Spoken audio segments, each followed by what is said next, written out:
And just some interesting context. This is kind of an old survey from early 2021 showing the usage of the different social media platforms. Twitter is sort of mid. It's just fair to say it's mid, uh, lower mid, in terms of use. 23% of folks in 2021.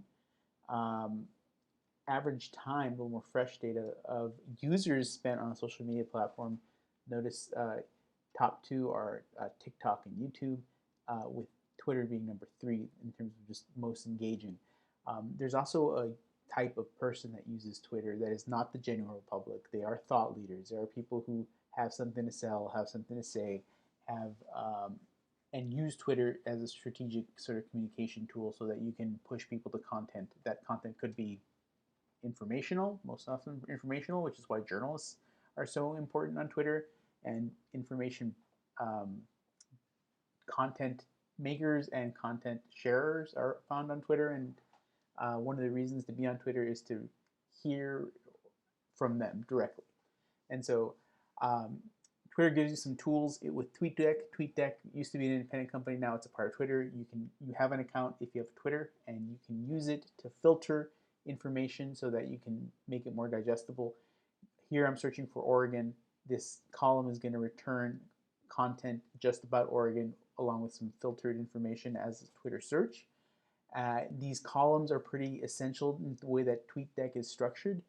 TweetDeck's content is consumed in these columns, but there's also this scrolling experience that they have, with each column being a different type of content.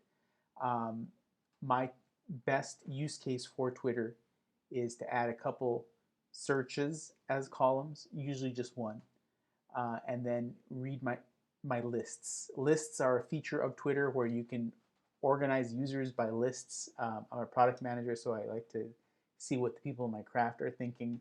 I am writing blog posts from time to time, and this is where I usually find a lot of good ideas for content. Cybersecurity news is also a thing I look for sharing content and thinking about what's latest and greatest. I also have an interest in polling, political polling, all kinds of sentiment polling. Remote work has become interesting to me as something to follow. And also survey research methods are interesting.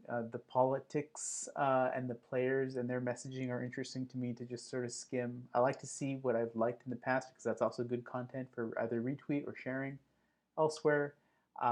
Open source intelligence, very interesting these days, as is kind of just this broader you can just heard other people's lists, and this one about data science surveys and tech is always pretty good. This makes Twitter easier in terms of finding content, so you can retweet things, like things, respond to things. This also has some tools for tweeting, but finding content, interacting with content, I think is primarily a good way of writing tweets on your own.